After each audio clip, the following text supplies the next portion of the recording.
And please join me in welcoming the 57th Governor of the great state of New York, Governor Kathy Hochul.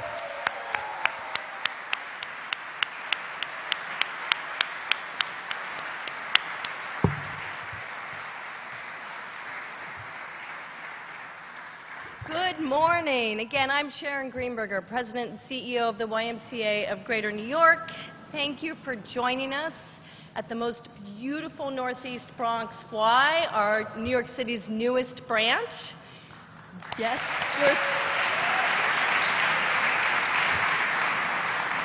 we're honored to have you here. This is a truly historic day for our state, and we thank you for being here with us. We're honored to have so many elected officials and advocates joining us this morning whom I'd like to recognize. So please hold your applause until I've acknowledged everyone. Speaker Carl Heastie, Leader Andrea Stewart-Cousins, Attorney General Tish James, Lieutenant Governor Antonio Delgado, Congressman Jamal Bowman, Congressman Member Kevin Riley, Congresswoman Carolyn Maloney, Borough President Vanessa Gibson, DA Darcel Clark, DA Melinda Katz, DA Alvin Bragg, Westchester County Exec George Latimer, Westchester DA Mimi Roca, New Yorkers Against Gun Violence, the Brady Campaign, Moms Demand Action, Everytown, Shaquan Hunt, the Carrie Gabay Fellow in the Executive Chamber, and many other dedicated elected officials and advocates who are here today. Thank you again for joining us.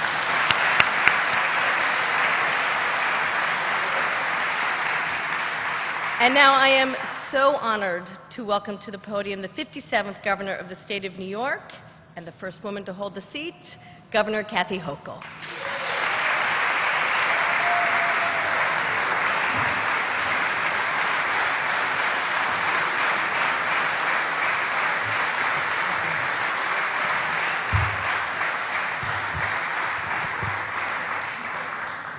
Thank you, Sharon Greenberger, for welcoming us once again. This is a phenomenal community place of gathering, a place where we hope that young people will have the influences they need to have better outcomes in their lives, a safer, more productive future. So thank you and the whole team here at the Y.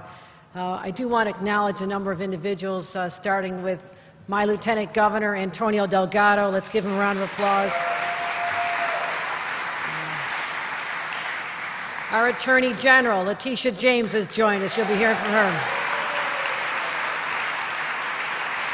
And two extraordinary leaders who've been my partner in Albany, and what they're able to accomplish literally in the final days of this session will transform the lives of New Yorkers and keep them alive, literally, because of your efforts here. So I want to give a special shout out to the Majority Leader, Andrea Stewart-Cousins. And the Bronx's own Speaker Carl Heastie has joined us. Senator Jamal Bailey has joined us, his home turf here as well as Senator. I also want to recognize a contingent of individuals who traveled here early this morning. And this is deeply personal to them. These are my friends, my neighbors back in Buffalo. And I thank them for being incredible leaders at a time when their state needed it. And I'm referring to Senator Tim Kennedy, Senator Sean Ryan, and Mayor Byron Brown. Thank you. Thank you for coming here today. And Trinell Gabay, the widow of Carrie Gabay, I want to thank her for having the courage to harness your loss and your pain into a movement toward change. So thank you for being on the front lines of this. Trinell Gabay, the widow of Carrie Gabay, is with us here today. Also locally, we are in the borough of the Bronx. Anybody here from the Bronx? Oh, yeah. Borough President Vanessa Gibson has joined us here.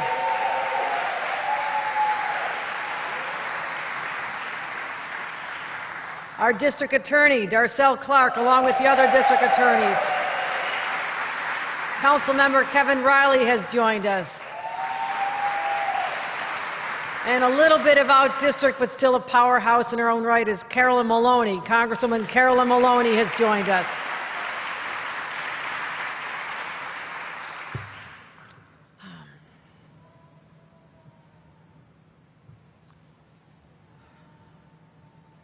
I'm speaking to you today as the governor of a state in mourning and the citizen of a nation in crisis. For over the past few weeks, we've been overcome by grief, by heartache, by anger. First of all, 10 of our brothers and sisters in my hometown were senselessly slaughtered while grocery shopping at a place called Tops Friendly Markets, targeted by a white supremacist, literally because of the color of their skin. His words, not mine. And yet, before these wounds even had a chance to heal, more news, more headlines about the slaughter of 19 babies in grade school and 2 teachers at an elementary school in Uvalde. So we're grappling with these twin tragedies. We're constantly reminded of the scale of this across the nation. Just days ago, 4 people killed at a hospital in Tulsa. This weekend, 3 people killed, 11 wounded in Philadelphia, as gunmen fired into a crowd in a bustling entertainment district. It just keeps happening. Shots ring out, flags come down, and nothing ever changes. Except here in New York. In New York,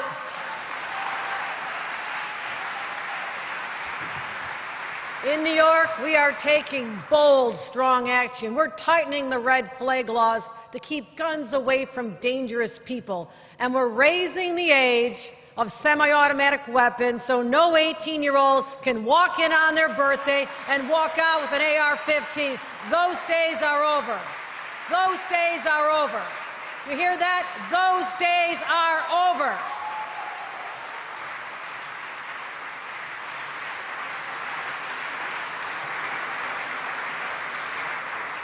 And we're micro-stamping bullets so law enforcement can have an easier time catching the criminals.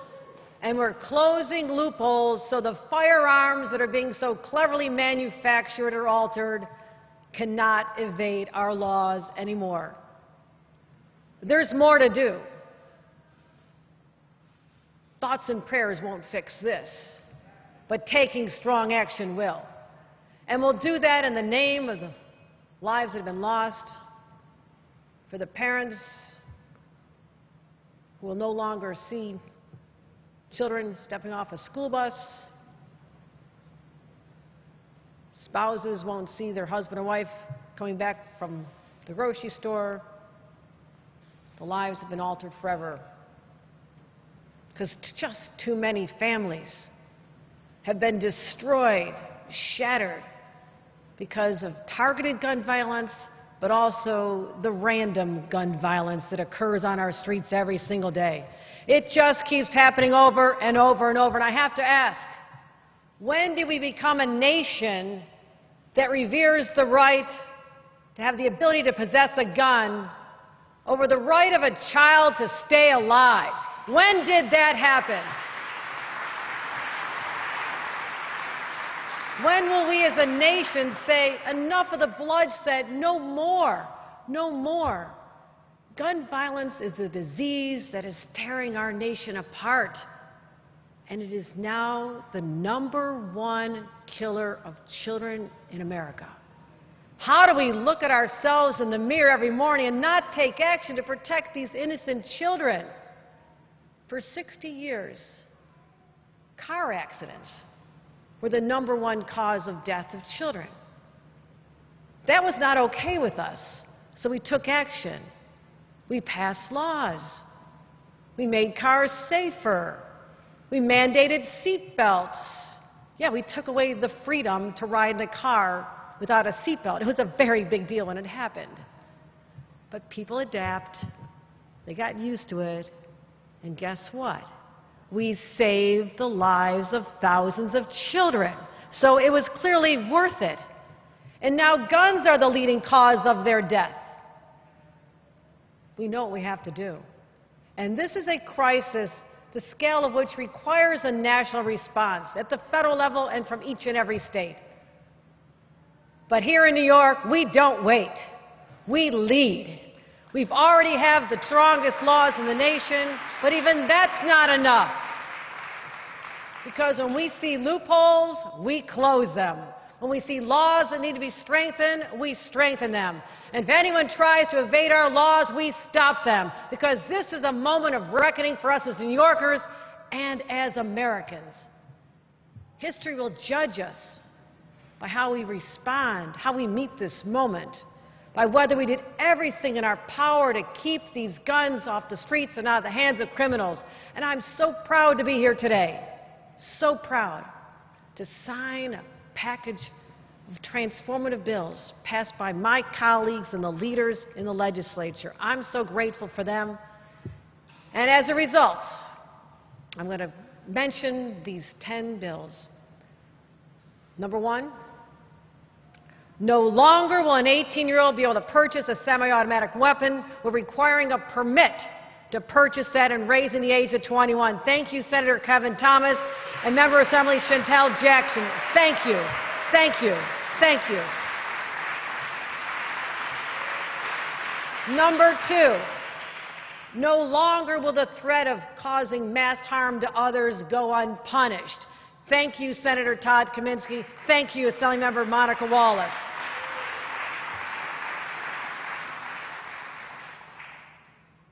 No longer will large-scale ammunition magazines be legal in the state of New York. Thank you, Senator Brad Hoylman. And thank you, Assemblymember Majority Leader of the Assembly, Crystal Peoples-Stokes. Thank you. No longer will we allow the sale of body vests and armor to those who don't need them for work. Thank you, Senator Brian Kavanaugh. Thank you, Jonathan Jacobson. And will now require data sharing and reporting by law enforcement to state and federal databases. Believe it or not, that wasn't happening before. Thank you, Senator Kavanaugh. Thank you, Assemblymember Amy Paulin. And as I mentioned, we're going to require semi-automatic pistols to be microstabbed to help police solve the crimes. Thank you, Senator Hoylman, and thank you, Assemblymember Rosenthal. And in the state of New York, we're now requiring social media networks to monitor and report hateful conduct on their platforms. Thank you, Senator Anna Kaplan, and thank you, Assemblymember Patricia Fahey.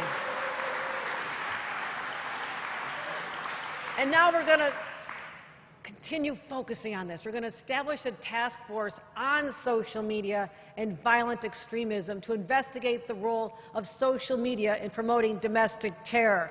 And our great leader, our Attorney General, will be championing this cause with every power her office can bring it at their disposal. Thank you, Senator Jamal Bailey, and Senator Assemblymember Desmond Meeks. Thank you. And just as I did by executive action within days of the Buffalo shooting, we are by law making our red flag laws even stronger. Thank you, Senator Skoufis, and thank you, Kevin Cahill, Assemblymember. And finally, just for all those manufacturers and criminals who think you can get a step ahead of us, we are amending the definition of firearms to include what they call AOWs, any other weapons.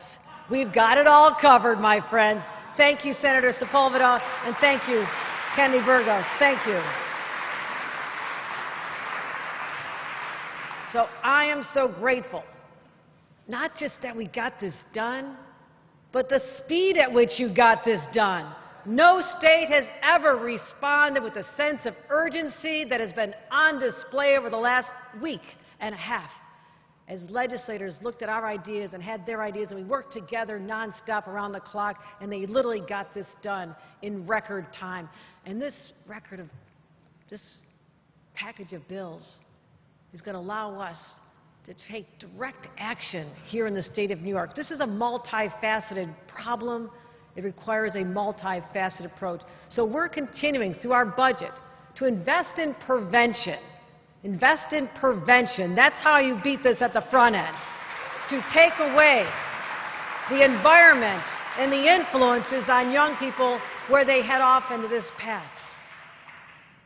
Strengthening our laws so that to keep up with the criminals, get ahead of the criminals who break them, but also partnering at the community level in places like this to ferret out the root causes of why people do turn to crime. And while we're doing all of this, we have one primary objective, and that is to keep New Yorkers safe. It's as simple as that. Our job is to keep New Yorkers safe. So as we continue to fight gun violence, we're going to keep the pressure on in Congress. Many of our members from the New York delegation have already done the right thing, but we need them to provide a national response. And maybe it takes a few of those whose hearts are hardened to the images on television of children crying because they saw their classmates gunned down right next to them. Maybe it takes them to travel and actually go to one of their funerals. Because if that won't soften your hard heart, I don't know what will, and heaven help you. Heaven help you if you can look at those images and not have a change of heart and say, I'm in a position of authority and power and influence, and I have a moral responsibility to do something. Let's get together and have thoughts and prayers for them, that their hearts will finally turn. These shootings are a wake-up call for this country, and we need other states to follow their lead. So I'm going to be signing these bills in a matter of moments with fellow New Yorkers, the victims of the daily gun violence in places like the Bronx, and Brooklyn, and Queens, and Rochester, Syracuse, but also with the images of 10 of my neighbors from Buffalo, whose faces we will never forget. And we'll never forget them. We'll never forget the children and the brave teachers in Uvalde, Tulsa, anywhere else. If no one else will lead. This is New York. That's what we do best. We do lead, and they will not have died in vain. We will not grow complacent. We will not grow numb. We'll not tolerate inaction and be content any longer. I'm a person of faith. My faith tells me that after I bow my head, we get to work. Today is a start. It's a start, and it's not the end. I will not rest until everything we can do in our power has been done to keep our kids, our families, our citizens safe. That is my commitment to you as we go forth from here. Let's sign some bills after you hear from great leaders. Thank you, everyone. Thank you. Thank you, my friend.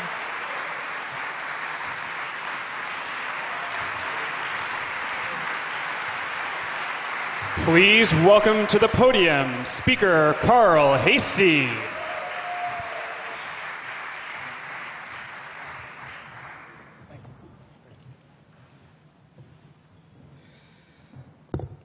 Thank you to everyone for being here today in the Bronx to recognize the gun control measures that we're about to pass into law. I want to thank my partners in government, Governor Kathy Hochul, Lieutenant Governor Antonio Delgado, my wonder twin, Senate Majority Leader Andrew Stewart-Cousins, our great Attorney General Tish James, and Buffalo Mayor Byron Brown for being here today. I also want to thank our Assembly Majority Leader Crystal Peoples-Stokes, the members of our Western New York delegation, and in fact, all of my Assembly colleagues for prioritizing this legislation. But I want to give acknowledgement to the members who are here. We have Assembly Member Amy Paulin, Linda Rosenthal, Pat Fahey, Jonathan Jacobson, Chantel Jackson, with the chair of the Baby Caucus, TJ, Assemblymember Kenny Burgos, Assemblymember Clyde Vernell, Assemblymember Udelka Tapia, and Assemblymember Al Taylor. A special thank you to Assemblymembers Cahill, Paulin, Rosenthal, Fahey, Wallace, Jacobson, Kenny Burgos, Chantel Jackson, Damon Meeks, who sponsored and worked tirelessly to pass these bills in the People's House. And it's fitting that we're holding this today in a place where families should be safe. Our schools should be a safe place. Our grocery stores should be a safe place. Our houses of worship should be a safe place. Our streets and our neighborhoods should be a safe place. And our homes should be a safe place. And after the horrific events in Buffalo and Uvalde, we know we could not hesitate to take action. You know, I did go to Buffalo when the president was there, and it broke my heart that one of the families that I did interact with was the family of the man who was just going to get his son a birthday cake for his 3-year-old birthday. It's just heartbreaking, these stories. And then when we had our press conference in Albany, we keep lamenting how difficult these things are. And just a few days later, Uvalde happens. And at some point, when is enough become enough? But this package of legislation will strengthen laws that we have on the books, help authorities better communicate with our federal partners about gun violence, and work to address the role social media plays in violence and acts of domestic terrorism. But we won't stop here. We will continue working to end the scourge of gun violence so no New Yorker needs to fear going to school or to the grocery store or to a place of worship. But as the governor mentioned, we cannot limit our efforts here in New York. Every time I speak about this, I like to remind us all about this country's obscene fascination with guns. We are 4% of the world's population, but yet we have 66% of the civilian-held guns in the world. Can you imagine that? There's 1.2 guns for every person in this country. So we need to partner with our federal representatives as well. I did tell President Biden when I saw him how we need to deal with the assault weapons ban. And also one of the bills that we dealt with about how people can get really weapons and I'd say uniforms of war. And so those are the things that we need to address. But we're doing the best we can here in New York. But I hate to say it, I know this isn't the last time we're going to talk about it. This isn't the last time we're going to be grieving with families until this country looks itself in the mirror and says enough is enough with guns. Thank you, everybody, for being here. Please welcome to the podium Leader Andrea Stewart Cousins.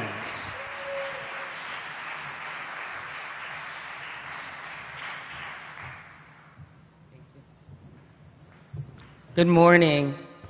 See how good he was to me? That's why he's my wonder twin. I'm sure. It's an amazing time to be able to lead.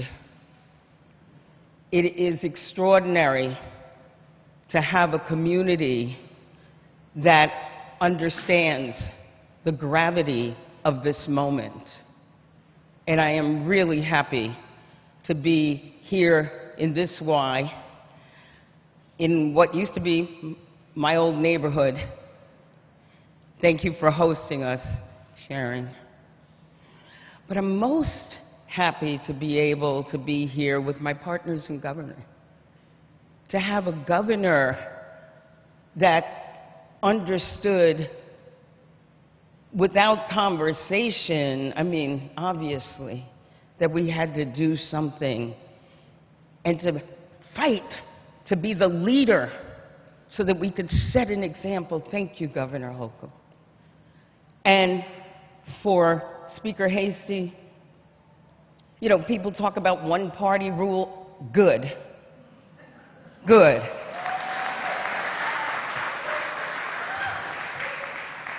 If that's what it takes to confront what we know is a public health crisis of our time, good.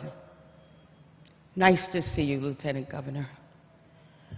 Antonio Delgado, remember that name? Just saying.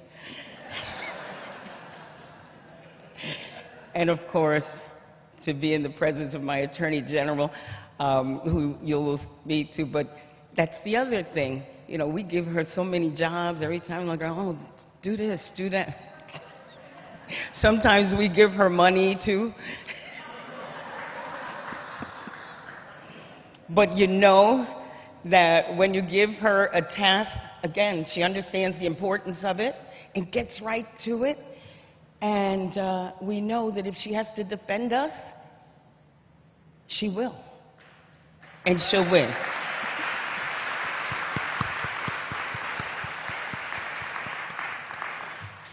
I heard my Westchester County executive is here, so I wanted to shout out for the home team. There's George Latimer. I'm not going to let you be here. Yes, I got to go home. And I wanted to thank Mayor Byron Brown for being here. He showed incredible leadership during a very, very difficult time. I, too, was able to go to Buffalo, and you know, we all had I was interacting with the daughter of the 86-year-old woman, and it's just unbelievable.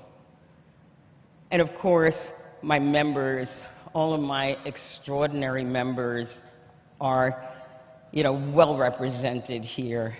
And again, these, you know, there's never been a Senate majority like this.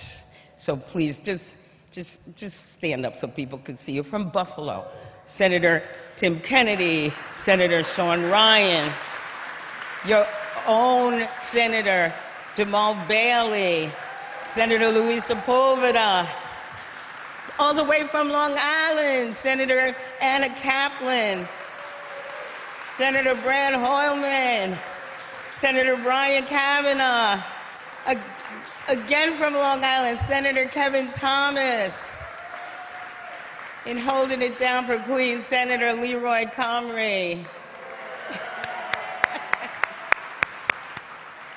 What a privilege it is to work with my Senate colleagues and the Assembly members who make sure that when we say go, we go.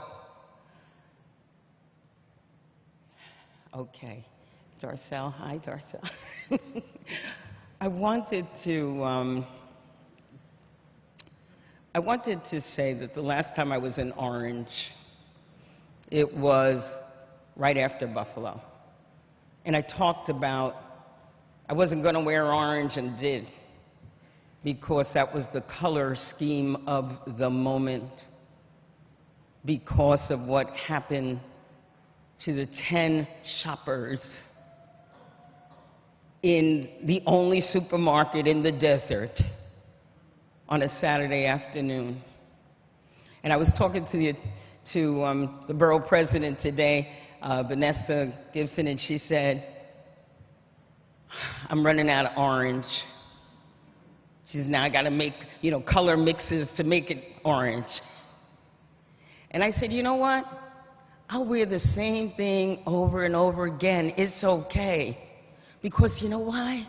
The same thing happens over and over again. I don't have that many orange dresses, but I do know that there has to be a reminder that this is not okay. On the floor of the Senate, when the debate took place, I mean, one of my colleagues on the other side of the aisle stood up and in all earnestness read a letter from a constituent who said that how could we not allow people to buy bulletproof vests? You know, she puts her child in a bulletproof vest to go to school. Is that okay? Is that okay? Do I want to live in a world where with the lunchbox, with the toys that a child might bring, with the crayons, with the backpack, a bulletproof vest? This cannot be where we want to go. And that's why, with the help of all of our partners, you know, our organizations like the SNUGs and all of you, we attack it from every single level. Not because we think that we alone will be able to stem gun violence, But because we have to send a message that this is not how we will lead our life, this is not the future that we are leaving our children, this is why we pass these laws, this is why we know that we can save some lives and raise the consciousness of others, because we can think, we do pray, but we do not sit idly by. We act, we lead, and if we do this well enough, Congressman Bowman will have support. Senator Schumer will be able to get, as the governor said, people whose hearts for some reason are hardened to melt and to understand that we can create a better place for each and every one of us. So let's sign some bills. Thank you so very much. Please welcome to the podium Attorney General Letitia James.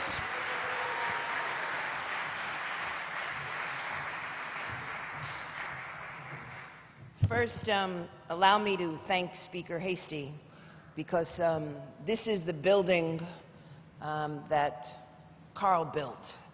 Yeah.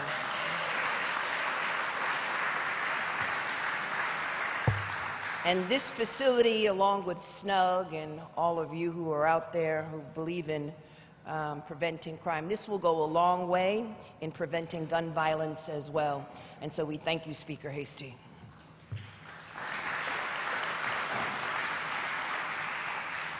A graduation party in South Carolina, a Saturday night out in Philadelphia and Chattanooga, a visit to the doctor's office in Tulsa, a child going to school in Uvalde, a trip to the grocery store in Buffalo, praying in a house of faith. These are the normal activities that people and families around the world participate in every single day. But only in America,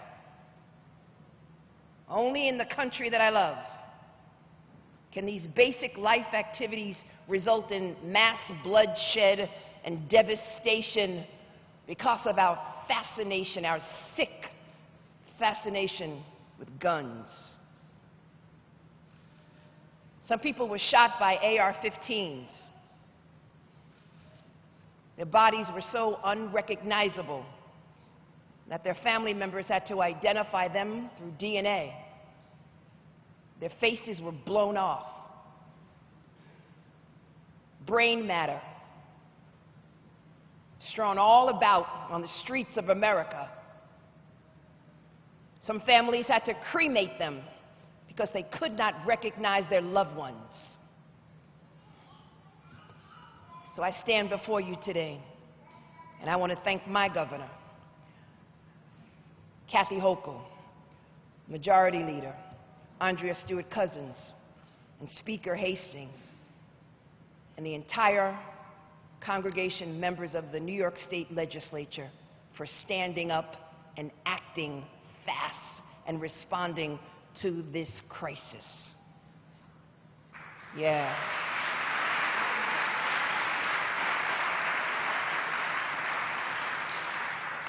"156 days into 2022, but we've already witnessed 246 mass shootings in America. And just this weekend alone, 15 people were killed, 60 more were injured, 8 states across the country because of guns, and 1 judge in Wisconsin was murdered.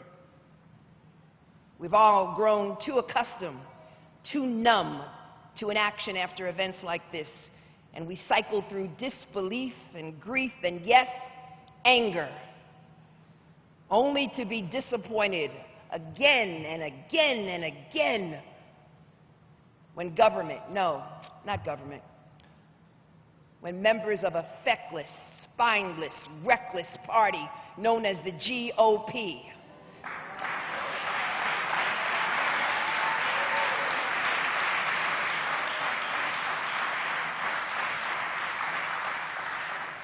I'm from Brooklyn. I apologize. But we all know that New York is different, Governor. We already have some of the toughest gun laws, but in the face of a racist attack in Buffalo, Mayor Brown, that claimed so many innocent lives, New York stepped up again because we said enough. Enough praying, enough empty thoughts. Because we were elected as public officials, as elected officials, to solve problems and to address the needs of people. Prayers alone won't save lives from gun violence, Bishop. And cowardlessness is not a job description and not something that I signed up for.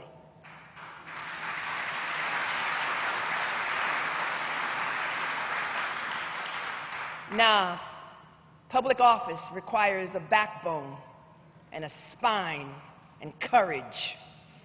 And so today, New York is acting, and we are taking basic common sense steps to protect our residents as our responsibility and our right. And these new laws today will ensure that we have more robust protections to stop people who pose a danger from obtaining guns. Individuals cannot buy bullet-resistant body vests without a real need and cause. You must be 21 years old to apply for a license before getting a semi-automatic rifle. But as we saw in Buffalo and in Charleston and Pittsburgh and in Orlando and in so many instances, there is a motive that develops first. Fueled by hate and enabled by the dark corners of the internet, social media platforms provide an unchecked vehicle for these dangerous and corrosive ideas to spread. In my office, we are already investigating the role these companies played in the attack in Buffalo. But with these new laws signed today, we will be able to expand our work to study and to address this growing threat. Time and time again, we have seen the real-world devastation that is born of these dangerous and hateful platforms. And we all know that there is no exception, First Amendment exception to hate. But hate plus incitement is where we step in. And we must do everything in our power to shine a spotlight on this alarming behavior and take action so it won't happen again. And yes, my office, we will be ready to defend these laws against any challenges, because the Second Amendment, to all those who would think, all those drunk with power who think that they will challenge these laws, let me tell you that the Second Amendment is not absolute. New York will lead.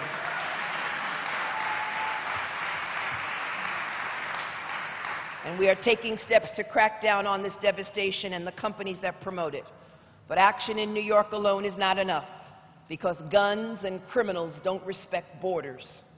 We need our colleagues around the country to step up. And I urge others with a backbone to follow. Lives are at stake every single day, and we cannot wait for another baby, another child, another innocent victim to have their face blown away. Thank you. Please welcome to the podium Mayor Byron Brown.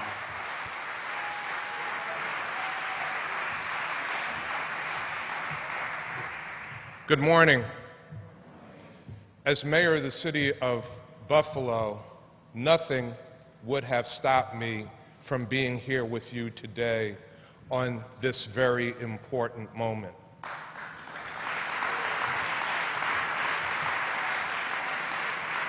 As Governor Hochul said, for us in Buffalo, this is very personal. We are still hurting, we are still grieving, and we are still in pain from what happened in our community on May 14th. I thank Governor Kathy Hochul, Speaker Hasty, Majority Leader Stewart Cousins, the members of the state legislature, the Western New York State Legislative Delegation, for taking strong and swift action to prevent gun violence in New York State. Give them a round of applause.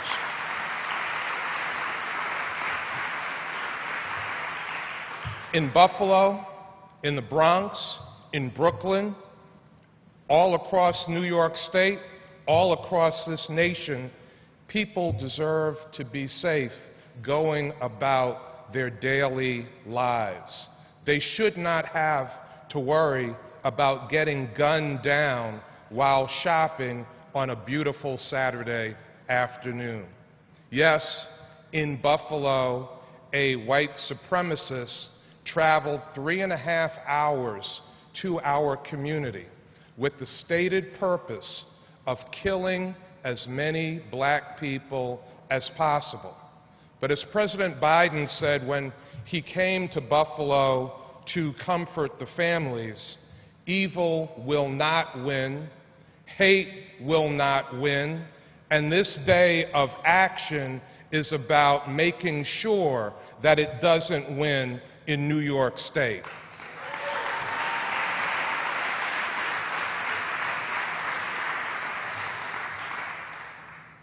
Governor Hochul said that we do not want the victims in Buffalo, Uvalde, in Philadelphia, any place else across the country where this has happened to have lost their lives in vain. This package of legislation will make New Yorkers safer, but I am also hoping that it will send a message to states all across this nation, to the lawmakers in Washington, that enough is enough, and the time for real, sensible gun reform at the federal level is now.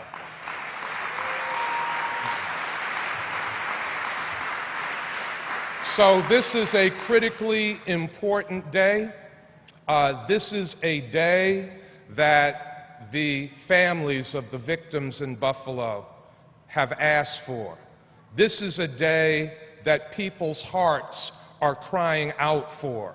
So Governor Hochul, I thank you. I thank our legislative leaders. I thank the members of the state legislature here in New York for hearing the voices of the people, for hearing and feeling the pain that we are feeling in Buffalo and communities across this country that have experienced this kind of mass shooting carnage. Thank you for what you are doing today to make New York safer and to set an example for the rest of the nation. Thank you very much. Please welcome to the podium Trinell Gabe.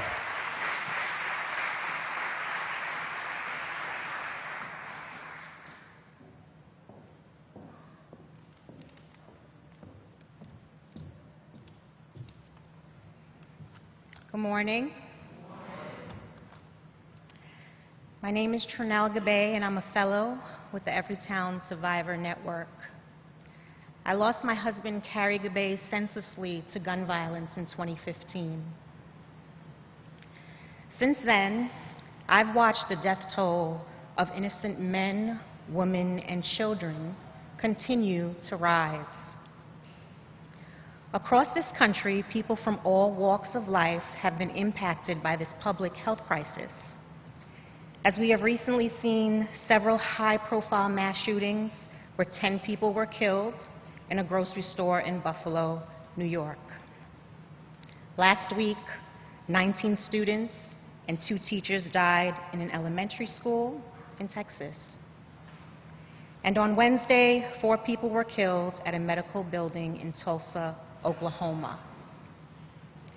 And what about the shootings that happened this weekend in Philadelphia and Tennessee? Let us also acknowledge the countless heartbreak of gun violence that takes lives every day in New York and across the country that doesn't make the news. In these moments, our leaders have a choice. We don't need thoughts and prayers from our elected officials. We need policy and change. And New York is leading the way by example today with gun safety measures to honor the lives of those taken with action. Our gun violence crisis is preventable with strong gun laws, and we are incredibly grateful to the New York legislature and Governor Hochul for acting with urgency.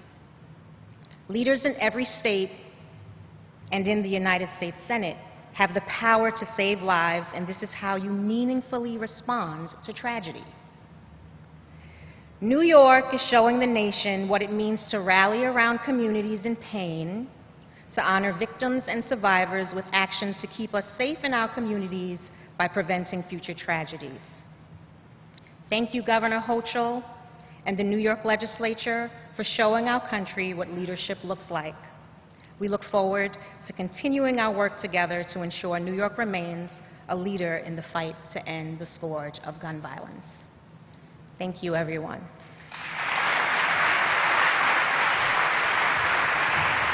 We are now going to sign some bills. Please remain seated during the bill signing so our photographers can get photos. Thank you.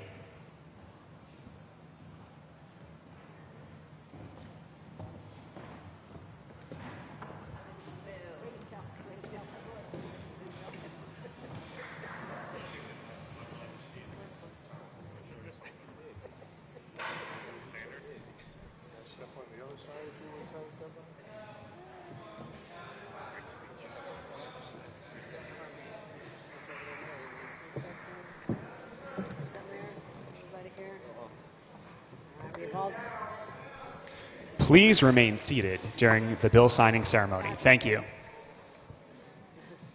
We have all 10 bills right here.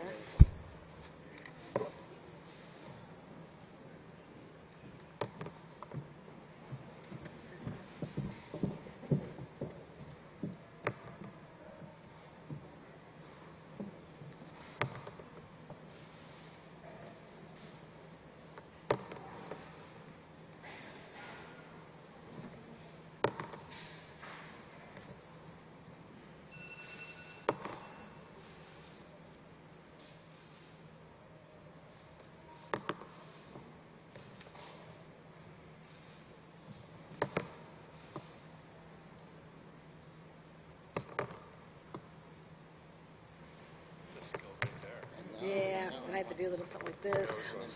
Okay. Training for this. Bills are signed.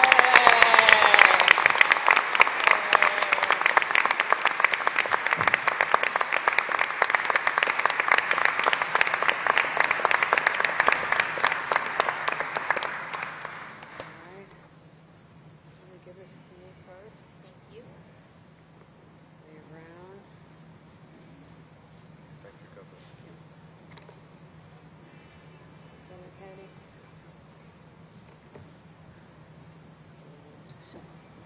Ryan. Thank you. Speaker, thank you for all you did.